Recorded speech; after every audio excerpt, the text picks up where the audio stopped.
regardez le débat électoral concernant la circonscription régionale de Verviers, un débat animé par Olivier Tunus et moi-même et qui est retransmis sur le site internet de la RTBF en direct. 13 listes ont été déposées dans cette circonscription. 6 sièges sont à pourvoir. Nos invités ont été choisis en fonction du dispositif électoral de la RTBF. Pour vous présenter, messieurs, faisons un premier tour de table avec votre priorité pour ces élections. Par ordre alphabétique, on commence par vous, Bruno Behrendorff. Vous êtes premier effectif du Parti populaire. Absolument, bonjour à tous.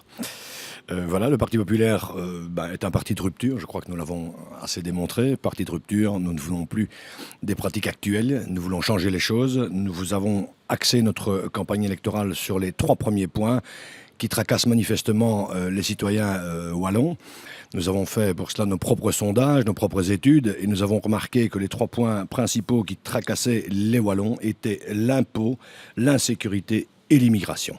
Bien entendu, en matière d'emploi, nous avons aussi un tas de projets de réforme, parce qu'on ne peut plus continuer comme ça. Nos jeunes doivent pouvoir accéder à l'emploi. Et ça, c'est très important. Alors, Maxime Degey, vous êtes 5e effectif sur la liste du mouvement réformateur. Oui, bonjour, merci de m'accueillir pour ce débat. Alors, la priorité du MR, ce sera la compétitivité de notre pays, compétitivité à plusieurs étages, puisqu'il y aura plusieurs niveaux de pouvoir. Tout d'abord, au niveau européen, je crois qu'il faudra lutter contre le dumping social, comme on appelle ça, notamment avec le salaire minimum européen qu'on voudrait instaurer, avec bien sûr les différences entre les pays de l'Union. Également l'énergie, un marché commun de l'énergie. Le marché de l'énergie représente 10 millions de personnes en Belgique. Si c'était un marché européen, ce serait 5 millions d'habitants. Donc évidemment, un potentiel pour faire des économies. Au niveau national, une réduction des charges qui pèsent sur les entreprises pour encore une fois revenir à la norme européenne qui est d'une 23% à peu près contre 33% chez nous. Et au niveau plus régional également, favoriser l'esprit d'entreprendre avec notamment dans nos écoles des fusions, des alchimies entre le monde de l'entreprise et les écoles. Donc augmenter la compétitivité de notre pays, c'est augmenter le nombre d'emplois et donc le pouvoir d'achat également des citoyens. Alors notre 3e invité, c'est Jean-François Istas, 2e suppléant sur la liste du Parti socialiste. Bonjour. Eh bien, pour le Parti socialiste, après avoir, rappelons-le, il y a 3 ans, connu une situation qui a mis en branle, en cause le modèle social belge et qui a failli faire éclater le pays, Elio Di Rupo et son gouvernement ont pris leurs responsabilités. Donc à présent, il est question chez nous prioritairement de stimuler l'emploi et l'économie, d'émanciper chacune et chacun par un enseignement de qualité et protéger la sécurité sociale, les soins de santé et le pouvoir d'achat. Benoît Pitance, vous êtes, vous, 6e suppléant sur la liste du CDH.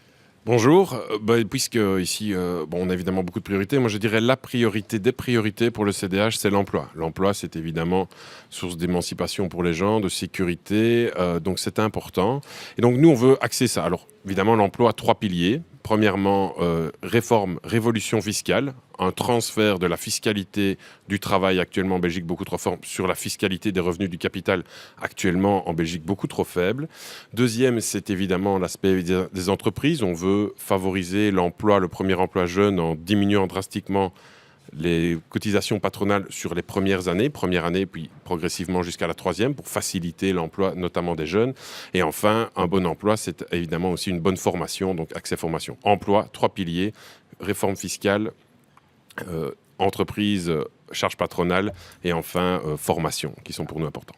Alors notre 5e invité, c'est le représentant d'Ecolo, c'est Philippe Royot et vous êtes, vous, Monsieur Royot, 6e suppléant.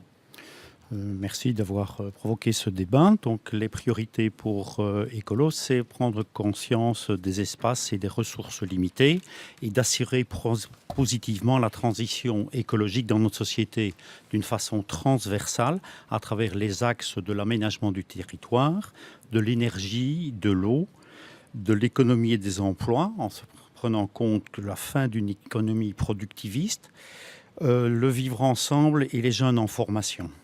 Voilà, merci pour ces premiers échanges, pour vos priorités. Bien évidemment, il n'y a pas que 5 listes qui se présentent dans la circonscription régionale de Verviers. Nous l'avons dit, il y en a 13. Et c'est vous, Olivier Tunus, qui nous les présentez brièvement par souci d'information. Et il s'agit donc du PTBGO, du FDF, du Mouvement de gauche, de la droite, du Rassemblement Wallonie-France, de Valeurs libérales citoyennes, du Parti des pensionnés et du Rassemblement pour le bien vivre. Alors à présent, on aborde notre premier thème, c'est celui de l'aménagement du territoire. En cette matière, de nombreux projets se heurtent à des recours de citoyens. Et à Verviers, l'actualité a mis plusieurs dossiers à la une. Il s'agit notamment du projet City Mall, du projet de Parc Pelzer ou encore d'un centre commercial à Soumagne. Et donc à ce sujet, Maxime Degé, pour le MR, votre parti propose ce qu'il qualifie de révolution culturelle, donnée aux fonctionnaires délégués, dites-vous, le pouvoir de rassembler toutes les parties concernées par un projet pour les amener à négocier et à aboutir à un consensus. C'est donc ça une proposition des libéraux. Oui, tout à fait. C'est une proposition que nous faisons à ce moment-là pour justement éviter tous les problèmes que vous venez de citer. Je suis verviétois. City Mall, on en parle depuis 2004. Le premier permis, je pense, c'était 2006. Nous sommes en 2014 et seulement les travaux vont commencer seulement dans quelques mois. Donc des situations comme ça ne va pas parce que qu'est-ce que ça entraîne évidemment ça entraîne toutes sortes de désagréments. On l'a bien vu dans le centre-ville de Verviers, des investissements qui ne se font plus parce qu'il y a un point d'interrogation majeur. Donc il faut absolument effectivement créer des zones de rencontre entre les différents partenaires, entre les différents protagonistes d'un projet. C'est en fait garantir une meilleure prévisibilité des projets, des gros projets comme City Mall, mais également que des plus petits projets. On va gagner du temps. Quand on gagne du temps, souvent, on gagne un peu de l'argent. Et c'est ce qu'on reproche parfois aux investissements, notamment qu'on fait dans les villes, c'est que ça prend beaucoup de temps. Un projet privé comme celui de City Mall, plus de 10 ans pour y arriver, c'était une grosse perte de temps pour la ville de Verviers, pour ses habitants, pour ses commerçants, et donc une perte économiquement importante aussi pour notre région. Alors plus de 10 ans parce qu'il y a eu aussi un certain nombre de recours dans ce dossier. Benoît Pitance, pour le CDH, la proposition c'est de consulter les citoyens dès le stade de l'avant-projet, ça c'est un peu pour la carotte. Le bâton dans la proposition c'est de sanctionner ceux qui introduisent un recours non fondé quand il est établi que ceux-ci visent uniquement à ralentir la mise en œuvre d'un projet. Mais c'est clair que l'aménagement du territoire, notamment au niveau de promoteurs, c'est arriver à trouver le bon curseur entre des promoteurs qui légitimement veulent faire avancer leur dossier et une consultation citoyenne. Ce qu'on se rend compte, c'est que il y a actuellement, en tout cas dans la législation actuelle, mais qui va évoluer, on peut certainement en parler aussi, la consultation publique intervient beaucoup trop tard. Et déjà, le dossier est déjà bien avancé, ce qui fait que les avis légitimes des riverains qui sont demandés sont ajoutés au dossier assez tard, ce qui engendre souvent des problèmes. Et ça, je sais bien que le gouvernement wallon et le Parlement, qui a voté le nouveau code d'été, le Code de développement territorial, a vraiment voulu simplifier cette procédure. Parce qu'actuellement, il faut être clair, la procédure est vraiment compliquée, longue. Et donc, nous, ce qu'on dit, c'est, voilà, consultons dès le début de la procédure. Et à contrario, pour ceux qui veulent faire des manœuvres dilatoires, de dire, parce qu'on peut entrer, surtout dans la procédure actuelle, dans du juridisme exacerbé, en disant, on trouve les failles, on va au Conseil d'État, suspension, annulation, ça dure 2-3 ans. Et donc, ceux-là, si manifestement le but n'est pas fondé et qu'il n'y a pas vraiment un intérêt pour les gens autre que de faire traîner la procédure, on peut manifestement les sanctionner parce que c'est clair qu'il y a des projets qui ont été tués parce que l'investissement, on le sait, un promoteur qui bloque de l'argent, ça peut coûter très cher en charge d'intérêt. Et donc, si le projet est bon, il mérite de passer. Encore une fois, trouvons la frontière, promoteur, riverain. Et je pense que le nouveau code va aider. Les recours, généralement, c'est devant le Conseil d'État à l'heure actuelle. Jean-François Estas, l'EPS, lui, il propose de mettre en place une juridiction wallonne qui serait chargée de traiter les recours contre des permis de manière plus rapide que le Conseil d'État. Oui, parce qu'on a bien constaté effectivement que toutes ces procédures sont fort lourdes. Et comme il a été dit, un des objectifs de la réforme du Code d'été, c'était de simplifier pour permettre à des investisseurs, grands ou petits d'ailleurs, d'avoir des facilités pour assurer des investissements qui soient à l'avenir de la Wallonie. Et les matières de recours sont des matières extrêmement longues devant des juridictions saturées, où il y a beaucoup trop de dossiers et où il faut des années parfois pour obtenir une décision qui paraît parfois aussi très évidente. Donc cette réforme est effectivement nécessaire, me semble-t-il. Il faut revoir les procédures dans le sens de la simplification, de l'accélération et dans le sens d'orienter aussi les démarches administratives dans un sens beaucoup plus positif ne pas avoir toujours l'impression que l'administration met des bâtons dans les roues, alors qu'elle joue son rôle en réalité. Donc c'est au législateur à adopter des règles claires. Je crois qu'on a fait du bon travail au Parlement wallon, mais manifestement, ce travail n'est pas achevé et il faudra le poursuivre dans la prochaine législature. Alors Philippe Royot, précisément, qu'est-ce qu'Ecolo propose en cette matière pour la prochaine législature? Mais je pense que le Code du développement territorial a été tout simplement une avancée, la réforme des plus importantes qui ont été menées pour répondre justement à cette problématique des délais dilatatoires qui se faisaient par rapport à des projets. Maintenant, là, les réclamations ou les demandes citoyennes pouvaient quand même trouver écho soit auprès de l'administration communale où les permis étaient déposés, ou bien dans des réunions de concertation. Mais je rejoins l'idée que l'avis de la consultation devrait venir plus avant dans le dossier, parce que quand nous nous trouvons avec des dossiers qui sont déjà relativement évolués, on comprend très bien que le promoteur a une difficulté à revenir fondamentalement sur son projet. Bruno Berendorf, au niveau du Parti populaire, il y a un plan choc qui est proposé en matière d'aménagement du territoire. C'est de démolir ce que vous appelez les taudis et reconstruire à la place des espaces végétalisés. Il est clair qu'en matière de rénovation urbaine, il ne faut quand même pas se voiler la face. Il y a des endroits qui sont vraiment quasiment invivables, qui génèrent forcément de l'insécurité, qui génèrent un mal-vivre. Et ces endroits-là, il faudrait plutôt que encore une fois, se mettre la tête dans le sable, prendre le taureau par les cornes, délocaliser éventuellement, refaire de beaux bâtiments avec des vraies salles de bain, que les gens vivent dignement, parce que je peux vous emmener dans des endroits à Verviers où certains chevaux dans leur box sont mieux logés que certaines personnes. Et ça, c'est inacceptable en 2014. Voilà donc une série de propositions. Merci messieurs pour ces propositions en matière d'aménagement du territoire, ce qui nous permet d'aborder un autre thème, celui des énergies renouvelables. Il est beaucoup question de la fermeture des centrales nucléaires. Vous savez que celle-ci est programmée et donc il faut trouver d'autres sources d'approvisionnement en énergie, en électricité. C'était notamment le cas du photovoltaïque et de l'éolien. Et donc, durant cette législature, ces deux secteurs ont fait la une de l'actualité, et notamment à Verviers, Olivier Tunus. En effet, avec dans le domaine du photovoltaïque, la faillite de Home Vision, Antimystère, dans le même temps Isol, dans le zoning des Plénès, qui vole de succès en succès, lui avec notamment la plus importante installation photovoltaïque de Wallonie. Le photovoltaïque, il bénéficiait d'incitants financiers importants, mais un nouveau plan a été mis en place, des mesures avec effet rétroactif qui ont sérieusement mis à mal la confiance des particuliers. Quant à l'éolien, de nombreux projets d'implantation d'éoliennes se heurtent aux critiques des riverains, mais aussi des communes. Ça a été le cas à Malmedy, ça a été le cas à Stavelot notamment. Le ministre sortant de l'énergie, Jean-Marc Nollet, vient de votre parti, Écolo. Alors Philippe Royot, dans ces conditions, comment est-ce que vous voulez assurer cet approvisionnement finalement via les énergies renouvelables ? Mais concrètement, c'est un objectif européen du 20-20-20 que nous devons atteindre. Et repartons des fondamentaux. Nous savons tous que l'énergie fossile et l'énergie fissible sont en voie d'épuisement, sont producteurs d'effets de serre. Et donc, de lors, il paraît vraiment évident, et on peut se poser la question, comment ça n'a pas été envisagé plus tôt, que les énergies qui sont disponibles sur nos territoires n'aient pas été utilisées. Sur quel mode ? Sur un mixte, bien évidemment, puisque nous devons utiliser aussi bien l'énergie issue de la biomasse et nos régions agricoles riches en forêt sont capables de fournir des éléments de biomasse. Nous avons l'éolien et le cadre éolien, même s'il a connu les démarches que nous connaissons, a eu au moins le mérite de mettre le projet sur la table, d'augmenter les normes de sécurité et les normes de protection qui étaient existantes préalablement. Et nous avons le photovoltaïque, qui est-ce qu'il y a 10 ans, au moment où on disait il faut passer aux énergies renouvelables, aurait pu imaginer qu'il y aurait eu tant de mètres carrés sur les surfaces des habitations et des entreprises. Mais précisément sur le domaine du photovoltaïque, puisqu'on en parle, il y a eu beaucoup de changements durant cette législature. Ça a fragilisé le secteur. Est-ce que vous pensez qu'aujourd'hui, les conditions sont réunies pour une relance de cette activité ?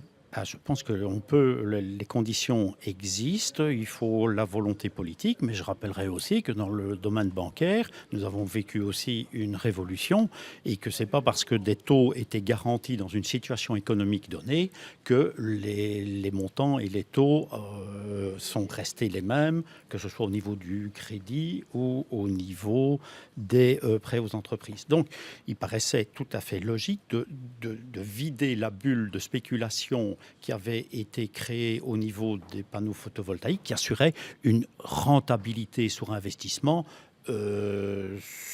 supérieure à ce que tout investissement économique pouvait penser. Donc, nous réinscrivons le programme de production d'énergie par panneaux photovoltaïques, notamment, dans le cadre des règles économiques. Maxime Deger, un mot sur le panneau photovoltaïque, sur les panneaux photovoltaïques avec la position du MR. Un premier mot peut-être, c'est sur l'expérience que l'on vit pour le moment. Il ne s'est pas passé un marché, une gare où on a mené campagne, où on ne parle pas de cette problématique, où on ne rencontre pas un citoyen touché par cette crise au niveau des photovoltaïques.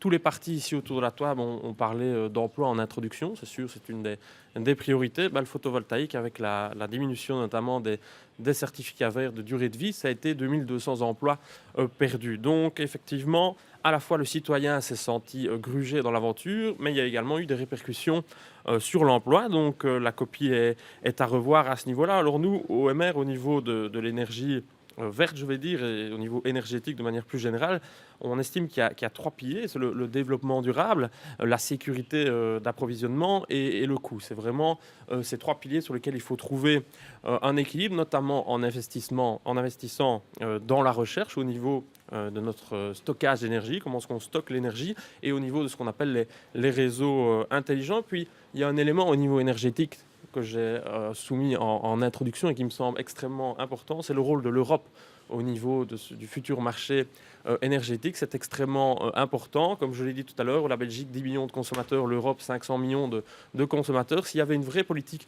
européenne en matière d'énergie, on ferait des économies pour nos entreprises et on aurait également une certaine indépendance énergétique. Je ne vais pas faire évidemment tout le débat sur l'Ukraine, mais ça nous rappelle évidemment notre dépendance envers de grandes puissances mondiales au niveau énergie. Donc vraiment, ça, l'Europe a également un rôle à jouer, qui est très loin de la problématique des photovoltaïques qu'on pense, mais finalement pas si loin que ça.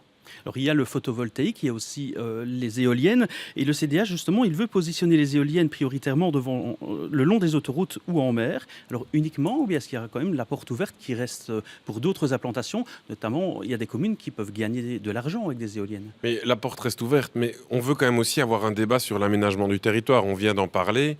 Une éolienne, c'est quelque chose qui peut être traumatisant pour un territoire, ça peut générer aussi des nuisances, et donc il faut le développer. Et nous, on dit, mettons la priorité dans des endroits où ça pose le moins de nuisances. Le long des autoroutes, il y a de la place, il y a la possibilité, parce que ça a été urbanisé aussi en fonction de ça. Et en mer, il y a aussi énormément de place des concessions. Melchior Wattler a énormément travaillé au développement de l'éolien offshore par une révision des aides, et donc ça se passe très bien de ce point de vue-là, ça augmente significativement. Mais donc le débat, on ne veut pas que pour avoir de l'éolien et l'énergie renouvelable soit justement un blanc-seing à en mettre partout. On veut prioriser ça en fonction des nuisances, et c'est bien normal. Ce n'est pas opposé, mais c'est vraiment de dire, et pour le moment, on constate que le long des autoroutes, il y aurait moyen de réduire les nuisances des éoliennes tout en implantant beaucoup. Le ministre Carlo Di Antonio a beaucoup travaillé à ça. Il y a encore des choses à faire de ce point de vue, mais nous, ce qu'on demande, c'est regardons d'abord où on peut mettre des éoliennes en générant le moins de nuisances possible. Le cadre éolien répondait à ces critères-là en disant quels sont les endroits. Et il y a eu enquête publique par rapport à l'acceptation ou la non-acceptation. Il n'y a eu aucune obligation, il n'y a toujours pas d'obligation d'implanter. Il a été tiré suite au tollé généré par l'enquête publique. Oui, mais de la même façon, l'éolien, le petit éolien n'a pas encore fait ses preuves scientifiques et son rendement sur investissement. Par contre, je suis d'accord avec vous que le offshore est ce qui a été le plus rentable et ce qui est c'est supérieur à 50% de la production de l'énergie éolienne. Alors voilà l'avis à présent peut-être du Parti socialiste présentement, donc concernant ces éoliennes et leur implantation. Peut-être sur ce qui vient d'être dit, l'éolienne, moi j'ai visité au nom de l'Union européenne la région du Burgenland, qui est assez exceptionnelle, qui est autosuffisante maintenant grâce à des éoliennes. ne va pas développer, mais ça existe. C'est donc important. Je dirais que le consommateur, me semble-t-il, attend d'abord des pouvoirs publics qu'ils régulent un secteur qui ne l'est pas assez, qu'on contrôle les prix et qu'on réduise en tout cas les consommations d'énergie, et ceci est un moyen parmi d'autres. Je dirais aussi que les éoliennes, me semble-t-il, sont nécessaires, mais à certaines conditions d'implantation. Je viens de parler d'une région qui est autosuffisante en énergie grâce aux éoliennes. Le photovoltaïque, à mon avis, a été maltraité. Je crois que les gouvernements ont été de bonne foi, mais le problème a été maltraité, doit être revu. Car que s'est-il passé ? En réalité, c'est un peu de l'écologie bobo, c'est-à-dire que c'est ceux qui avaient les moyens qui ont pu se payer les fameux panneaux. Les quartiers populaires n'avaient pas les moyens d'investir dans de tels investissements. Et donc, les gens ont constaté, certains ont constaté que malgré leurs efforts, leurs investissements, leur facture est restée la même que l'année précédente. Et d'autres ont vu leur facture augmenter parce qu'ils n'avaient pas fait ces investissements et qu'ils ont donc subi finalement les énergies renouvelables. Ça, c'est une mauvaise approche parce que ça rend ces énergies impopulaires en quelque sorte. Alors qu'on doit tout faire pour les développer. Ça, le Parti socialiste en est bien conscient. Pour ce qui concerne le nucléaire, nous sommes sur la sortie dans le nucléaire et nous respecterons le calendrier qui était prévu. Alors vous parlez du photovoltaïque, mais les précurseurs du système vous diront, nous avons assumé finalement la part de risque et donc oui. Vous dites qu'il faut encore revoir le système. Oui, parce que c'était intelligent d'investir de cette manière-là, mais le problème c'est que l'ensemble du système fait en sorte que c'est les autres membres de la collectivité qui ont payé cet investissement, et particulièrement les plus faibles, ce qui était un vrai paradoxe. Ajouter quelque chose à ça. Je veux dire, quand a été mis en place le certificat vert, c'est en 2008. En 2008, donc les certificats verts datent de 2001. En 2008, on fait un constat. Le photovoltaïque ne décolle pas parce que les aides ne sont pas suffisantes. C'est une technologie qui n'est pas rentable et donc on table sur un temps de retour sur investissement, enfin un pourcentage de retour sur investissement de 4,5%, ce qui est honorable. Le problème, c'est qu'une fois qu'on met le système, il est bon, il faut le réguler. Le prix de cette énergie, enfin des panneaux photovoltaïques, a été divisé par 3, ce qui a rendu des taux d'investissement qui frisaient les 20%. Donc, qui peut encore maintenant trouver dans une institution financière un taux de 20% d'investissement ? Donc, il fallait le réguler beaucoup plus tôt. Et pour des raisons idéologiques, voire dogmatiques, ça n'a pas été fait et on le regrette. Et donc, clairement, il fallait changer le système. Mais si on avait un petit peu baisser la température un petit peu plus tôt, je pense qu'on ne serait pas arrivé à la problématique actuelle. Donc, alors, Bruno Behrendorff, peut-être. Penser aux personnes les plus populaires dans les quartiers où il y a le plus besoin d'investissement d'énergie renouvelable. Bruno Behrendorff, vous êtes très clair au Parti populaire, les éoliennes, c'est fini, il n'en faut plus. Qu'est-ce qu'on fait à la place ? Alors là, l'éolien, ça c'est clair, il faut vraiment avoir le courage de dire que ça c'est des idées dogmatiques des écolos qui veulent nous faire manger de l'éolien à toutes les sauces. La preuve, 800, je peux parler, je vous ai laissé parler. 800 demandes de permis de bâtir pour les prochaines années en éolien, à peu près 6 à 7 milliards d'euros d'investissement en éolien, alors que vous savez très bien que la Belgique est actuellement fournie en électricité par le nucléaire à raison de 55 à 58%, et que l'éolien ne représente que 4 à 5%. Avec en plus, il faut absolument mettre des bougies pour qu'il y ait un peu de vent au moment où on a besoin d'électricité, parce que vous savez très bien que quand il n'y a pas de vent, l'éolien ne tourne pas, mais on est obligé de réinjecter du courant dedans pour des problèmes d'entretien de ces machines. Et quand il y a trop de vent, on doit les arrêter parce que sinon elles explosent.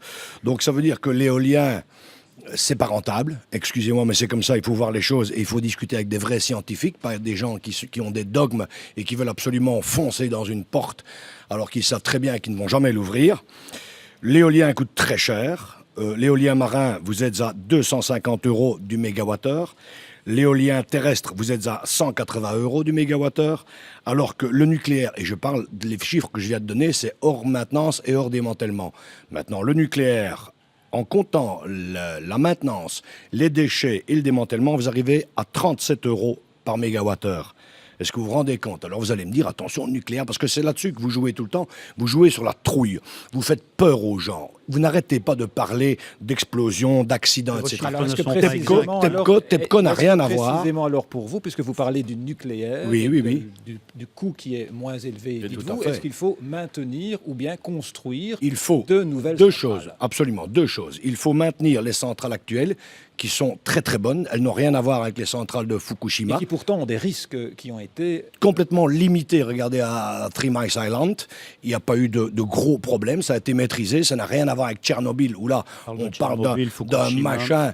machin, attendez, ne comparez pas une Trabam avec compare une pas- Rolls-Royce ou une on compare Ferrari. pas ces centrales. Eh bien, c'est ça qu'il faut faire. Il y a eu des C'est ça qu'il faut faire. centrales Oui, qui mais- ont dû être vérifiées Oui, mais- régulièrement Vérifiées au cours régulièrement. de cette législature avec des incidents que l'on peut qualifier d'importants. Mais ça en fait tout cas. partie de la sécurité nucléaire, justement. Il faut qu'il y ait des contrôles. Et il faut qu'il y ait des systèmes d'alarme qui interviennent immédiatement. Ça, c'est clair. Mais nous avons tout ça.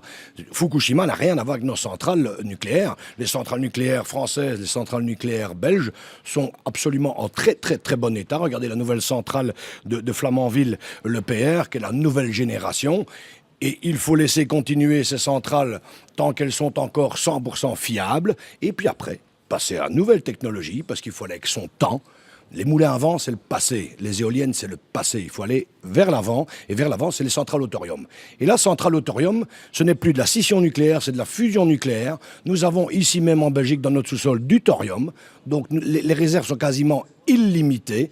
Le risque, il est absolument moindre, parce qu'une centrale au thorium peut être arrêtée en quelques heures, mais c'est extrêmement rapide, l'arrêt d'une centrale au thorium. Pas de centrale au Attendez, thorium. Laissez-moi Laissez finir, continuer. monsieur Berendorf. Si, Oui, mais vous- il y en a déjà une en Angleterre qui tourne, il y en a une en Finlande Ce qui n'est a, pas vrai. qui a produit plusieurs milliers de mégawatts. Absolument, renseignez-vous, s'il vous plaît.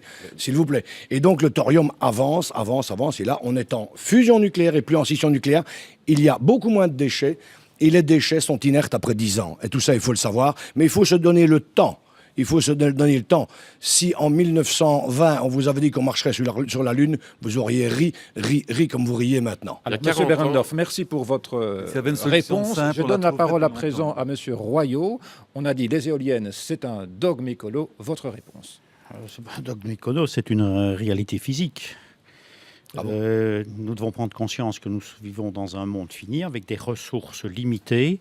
Nous devons assumer la responsabilité du monde que nous transmettons à nos enfants et de cette façon positivement. Les éoliennes posent un problème en termes d'aménagement du territoire et de structuration de l'espace, mais elles sont absolument sans danger. L'exemple de votre Rolls-Royce par rapport à une Trabant, c'est pas parce que vous roulez en Rolls-Royce qu'il ne peut pas y avoir d'accident. Les accidents nucléaires sont éminemment dangereux sur un court, moyen et très long terme. Oui, vous Et faites les encore déchets, peur. oui, aussi bien sur le potentiel génétique que les capacités de vie immédiate. Fukushima était un exemple. Vous faites encore Benoît peur. Pitance sur le nucléaire, Vous Benoît jouez encore Pitance sur la pour le peur. CDH, et puis on terminera le tour avec Jean-François Istas et Maxime Degé sur le nucléaire. Les- Pour terminer ce Je ce prendrai débat. un petit exemple. Le peuple allemand, qui ne peut pas vraiment être qualifié d'être un peuple d'arriérés, a décidé de sortir du nucléaire aussi. Donc, Et maintenant, il change d'avis. Monsieur Berendorf, vous avez parlé Ils sont suffisamment. terminés. Ah oui, mais Monsieur maintenant, il change Pitance, d'avis. Je ne peux Monsieur pas entendre de Pitance, contre-vérité. Hein. Donc, Monsieur Pitance change a la d'avis. parole. Et donc, ils sont revenus à des centrales au charbon, ce qui a eu une augmentation significative de leurs émissions de CO2. Et de lignite Et donc- qui vient des Et États-Unis. donc, il faut sortir du nucléaire, mais à un moment, il faut un petit peu de mesure. C'est pas du tout de suite, c'est 2015-2025, et on respectera ce calendrier. Alors, arriver avec des simplismes, comme vous le faites dans un débat énergétique qui est éminemment compliqué, je pense que c'est réducteur et c'est tromper les gens. Et donc, ce que je veux dire par là, c'est qu'on va y arriver avec un mix énergétique. On va y arriver avec certainement des éoliennes à certains moments, des panneaux solaires aussi. Et c'est vrai que quand il fait noir, il faut de l'électricité. C'est pour ça qu'il faudra des compléments avec des centrales au gaz qui sont très réactives, Alors par voilà exemple. pour la Et donc, réaction pas de de vent. Et quand Monsieur il y a pas de vent Pitance. aussi. Je vous propose d'avancer et d'écouter à présent la réaction à ce sujet, donc sur le nucléaire, de Jean-François Istas. Bien, je crois que des calendriers ont été arrêtés au niveau du gouvernement. Pour le PS, nous entendons les respecter. Donc, nous sortirons du nucléaire comme nous encouragerons les énergies renouvelables. Ce sont des dossiers compliqués. Écoutez, si on avait une solution simple, il y a longtemps qu'on l'aurait trouvée. Ce sont des dossiers compliqués qui doivent être accompagnés, calibrés, régulés. Et ce sera le rôle du prochain gouvernement. Maxime Degé pour le MR, sur le nucléaire. Oui, au niveau du nucléaire, on n'est pas aussi arrêté sur ce calendrier. On pense qu'il faut avoir un monitoring permanent de ce que coûterait la sortie du nucléaire. Mais en tous les cas, quelque chose d'important, et je l'avais dit, dans les 3 piliers, comme on appelait ça au MR au niveau de l'énergie. Il va falloir diversifier effectivement nos sources d'énergie. Donc le nucléaire ne peut plus être notre seule source. C'est des raisons aussi écologiques, mais aussi économiques. Donc à ce niveau-là, au niveau de la diversification de nos sources d'énergie, c'est extrêmement important pour qu'on reste compétitif. Alors merci messieurs pour vos échanges sur ce deuxième thème. Nous abordons le troisième thème qui est celui de l'enseignement, avec cette question qui concerne pas mal de parents, celle de l'inscription en première secondaire, et c'est une problématique, Olivier Tunus, qui ne touche pas que Bruxelles. En effet, puisque 3 écoles au moins dans l'arrondissement de Verviers affichent déjà complet, elles sont situées à Herve, à Theux, à Verviers. À Theux notamment, le décret inscription a amené des élèves theutois à ne pas pouvoir s'inscrire dans une école de la localité, contrairement à des élèves venus de plus loin. Alors Jean-François Estas, l'EPS, qu'est-ce qu'ils ont fait de ce décret inscription ? Écoutez, c'est nous qui avons insisté pour avoir ce décret qui assure la mixité sociale au sein des institutions scolaires. Je crois que le principe était excellent, que la réalisation n'est pas facile. Il y a effectivement des problèmes que tout le monde a constatés. Je constate, moi, que ce nombre de problèmes diminue d'année en année. Je crois donc qu'il faut garder le principe et essayer de régler au fur et à mesure les problèmes qui se posent, mais je suis certain qu'on va garder le système. L'enseignement durant cette législature était géré par le CDH. Alors Benoît Piton, ce décret, il est parfait ou bien finalement il faut y changer certaines choses ? Mais on peut encore apporter des modifications. Mais le décret inscription sur son fondement peut certainement être défendu. Alors il a été modifié. On se rappellera tous l'époque traumatisante des fils. Hein. Je ne sais pas si quelqu'un a encore vu des fils récemment devant les écoles, mais il n'y en a plus. Hein. Donc je veux dire, à un moment, le système a été fait, il y a une commission indépendante, c'est un décret, on a objectivé, c'était vraiment important de le faire. Alors c'est clair qu'on met beaucoup le doigt sur les écoles complètes, mais il faut quand même dire que plus de 95-97% des élèves ont in fine leur premier choix.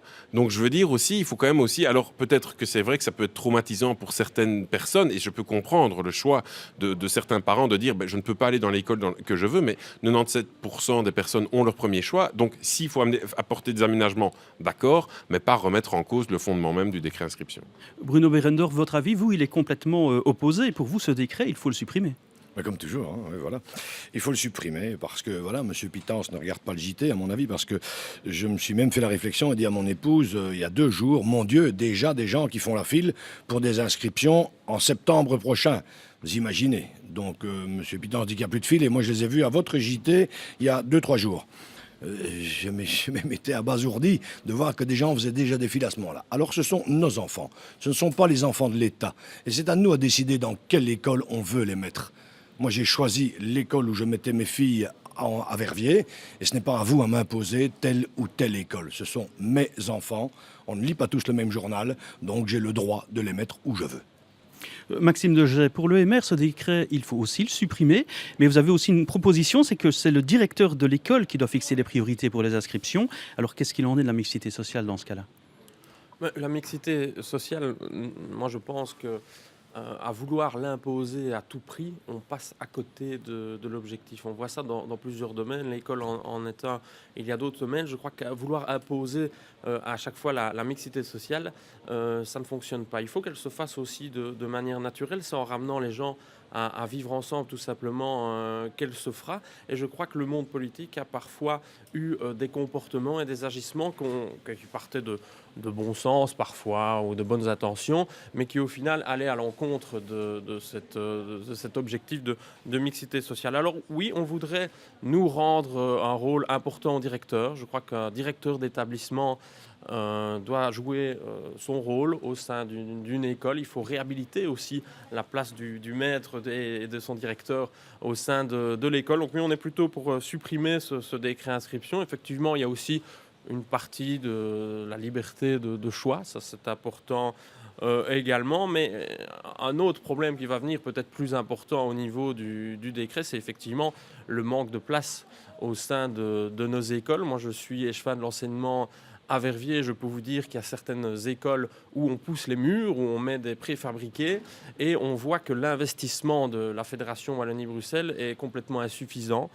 pour faire face à ce manque de place. Et il faut savoir que quand un enseignant se retrouve dans une classe qui pourrait contenir une vingtaine d'élèves, mais qu'en fait il y en a 27, qu'on a mis des bancs sur le côté, ou parfois qu'on ouvre une demi-classe dans un couloir, moi je comprends pourquoi 35% des enseignants lors de leur première année arrêtent ce job, et que je vois beaucoup d'enseignants qui viennent m'interpeller au niveau de cette situation. Donc je crois que l'école, on a parlé d'énergie, c'est important aussi, mais et d'emploi aussi on a parlé aujourd'hui, mais je crois que l'enseignement, les places dans les écoles, les conditions de travail de nos enseignants doivent être une priorité du prochain gouvernement, et j'espère vraiment que le MR pourra revenir à la table de ce gouvernement pour ces problématiques. Philippe Royot pour Écolo, l'école, ça doit se concevoir à l'échelle d'une région et même en interréseau. Oui, mais je voudrais bien rebondir sur la notion de vivre ensemble.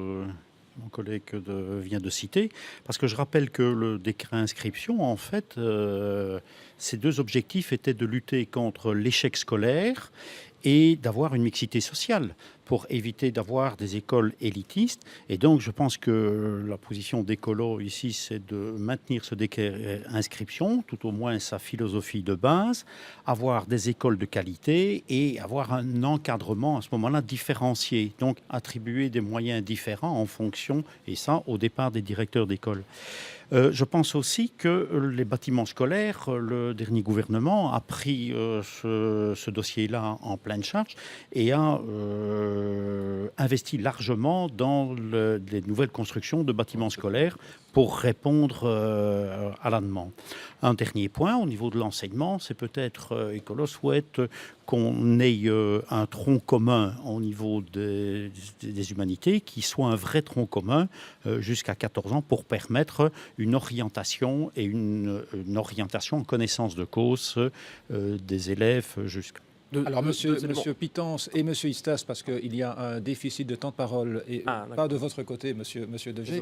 Donc, une question peut-être sur comment améliorer la qualité de cet enseignement qui est souvent mis à mal dans les critiques et dans les études PISA. Et tout d'abord, monsieur Pitance. Mais déjà, c'est peut-être aussi arrêter de vouloir faire des révolutions dans l'enseignement tous les 5 ans, parce que je pense aussi ce dont a besoin le corps enseignant, c'est aussi de stabilité, de perspective et de soutien dans son travail. Et je pense que de ce point de vue-là, tant Marie-Dominique Simonet que Marie-Martine Chin ont vraiment été reconnus dans leur travail de concertation et d'appui du terrain, dans des moyens clairs qui sont insuffisants. On en convient bien, la communauté française est ainsi faite qu'elle a un budget fermée, elle ne peut pas lever de nouveaux impôts. L'enveloppe de l'enseignement est quelque chose qui est fermé presque constitutionnellement, on va dire ça comme ça.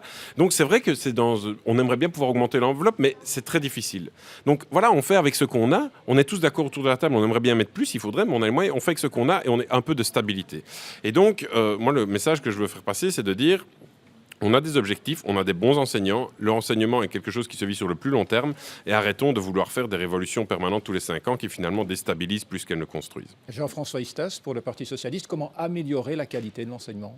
Voilà, je crois qu'il y a un appel de la société civile pour le moment pour une sorte de pacte pour l'enseignement où tout le monde se mettrait d'accord autour de la table. Je tiens à dire que le Parti socialiste est tout à fait d'accord avec cette demande et que pour ce qui nous concerne, nous aurions quelques mesures pour essayer de relancer, parce que nous ne sommes pas plus bêtes que les autres, nous avons d'excellents enseignants et nous avons d'excellents étudiants.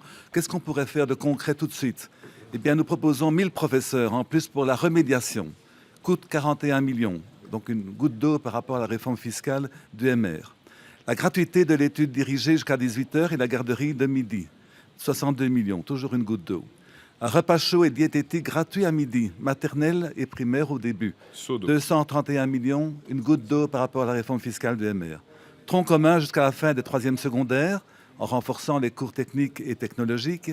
La généralisation de l'alternance dans le technique et le professionnel sur base de valeurs acquises dans le tronc commun. Et enfin, le développement des bassins scolaires au lieu de la fusion des réseaux qui a été revendiquée à un moment donné, mais qui ne mène à rien, qui ne mène en fait qu'à une nouvelle guerre scolaire. Mais plutôt une entente, un dialogue au travers du développement des bassins scolaires. Alors merci messieurs pour ce 3e tour de table que nous clôturons à présent. Il nous reste 5 minutes, juste de quoi clôturer conclure ce débat en vous demandant à chacun d'entre vous ce qui vous différencie des autres. Et puisque nous avons commencé tout à l'heure par le Parti populaire, nous terminerons par lui. Et c'est donc Philippe Royot qui va débuter ce tour de table pour Écolo. Qu'est-ce qui vous différencie des autres? Quel argument pour voter pour vous en particulier? Fondamentalement, s'inscrire dans le développement durable, c'est-à-dire utiliser les ressources dont nous disposons en laissant intacte une planète et, à nos enfants et aux générations qui vont nous suivre. Merci. Benoît Pitance pour le CDH. Fondamentalement, la société est nuancée et nécessite des réponses nuancées. Donc nous, on va au-delà des idéologies, parfois qui simplifient tellement le débat qu'elles n'en sont plus crédibles. Donc nous, voilà, on rentre dans un parti crédible, de crédibilité. On a montré par le travail de l'ensemble de nos représentants et donc traversons les idéologies et allons clairement dans du concret sur le terrain. Jean-François Istas pour le Parti socialiste. Eh bien, je crois qu'il ne faut pas oublier ce qui s'est passé il y a 3 ans. Notre modèle social a été menacé. Nous pensons que le 25 mai, il faut que le Parti socialiste sorte plus fort et incontournable. Car nous avons des défis. Nous devons lutter contre éventuellement un gouvernement des droites qui s'attaquerait immédiatement à la sécurité sociale et qui ne protégerait plus que les riches. Plus de cadeaux fiscaux, donc. Et attention, il n'y aura plus d'élections avant 4 ans. Donc il n'y aura pas de deuxième tour. Donc nous ne voulons pas de régression sociale, pas de saut d'index. Pour nous, le PS, c'est le vote utile. Et je crois enfin qu'il faut récompenser Elio Di Rupo et son équipe qui ont réussi à prendre leurs responsabilités. Le Parti socialiste est un parti sérieux après 500 jours de crise. Je crois donc qu'il faut renforcer ce qu'Elio a appelé le pot belge et faire en sorte que la petite reprise qui va s'amorcer puisse être partagée par tous et non pas réservée à une catégorie de la population. Maxime Deget pour le mouvement réformateur. Quelque chose d'assez simple qui nous différencie, évidemment, c'est notre participation, plutôt pour nous, notre non-participation au gouvernement à la région wallonne et à Bruxelles. Or, il y a certaines, quand même, on en a parlé aujourd'hui, certaines casseroles qui sont sorties à la fois à la région et à la fédération. On parle évidemment du photovoltaïque qu'on a parlé tout à l'heure. On pourrait parler de la dette wallonne. On pourrait également parler de l'intégration et du contrat d'intégration qui, pour moi, n'a pas été assez loin. Et donc, je crois que nous avons mené une opposition à la fédération et à la région wallonne, mettant le doigt sur certaines choses, comme sur la dette wallonne, qu'on disait au ministre qu'elle était plus importante que ce qu'il estimait. C'est la Cour des comptes qui nous a donné raison. Donc aujourd'hui, ce que je peux inviter, c'est tous les Wallons et tous les Bruxellois qui ne sont pas satisfaits de la situation actuelle, qui ne sont pas satisfaits de ce que les gouvernements ont produit, tout simplement de mettre un terme à l'olivier, de ne pas permettre à ces 3 partis qui, visiblement, dans cette campagne, s'entendent très bien à continuer ensemble et de permettre au MR d'être fort le 25 mai afin de revenir au gouvernement, à la région et à la fédération. Le 25 mai, ce sera le vote du bon sens. Enfin, Bruno Berendorf pour le Parti populaire. Eh bien, le Parti populaire doit absolument avoir des représentants dans les différents niveaux, parce que nous voulons le retour du bon sens. On copie notre slogan de campagne, qui est le retour du bon sens. C'était déjà le mien au communal. Le retour du bon sens, simplement parce que on voit que la gestion est désastreuse. Monsieur Istas parle d'un merveilleux résultat du gouvernement Di Rupo, qui a augmenté la TVA sur les huissiers, les frais d'huissier. Qui a besoin d'huissier? Qui reçoit l'huissier? Les gens qui sont dans le malheur, les gens qui ont des problèmes. Ils n'ont rien trouvé de plus intelligent que de mettre de la TVA sur des frais d'huissier qui augmentent encore de 21% les coûts de ces pauvres gens. Ils ont mis de la TVA sur les frais d'avocat. Qui a besoin d'avocats? Des gens qui sont aussi dans des problèmes. Ils ont mis des écomalus sur les vieilles voitures. Qui roulent avec une vieille voiture? Nos jeunes pour aller chercher un emploi. Et ces écomalus, ces taxes à l'immatriculation coûtent plus cher bien souvent que la vieille petite voiture qu'ils osent se payer, s'offrir pour aller travailler. Donc voilà, nous voulons remettre le bon sens dans notre société et sur les 3 points dont nous avons parlé tout à l'heure. Merci, c'était donc, et ce sera le mot de la fin. Merci à tous, merci messieurs, merci à Olivier Tunus qui a co-animé ce débat avec moi, un débat que vous pouvez revoir à votre aise et à satiété sur le site internet de la RTBF. Bonne journée. Merci.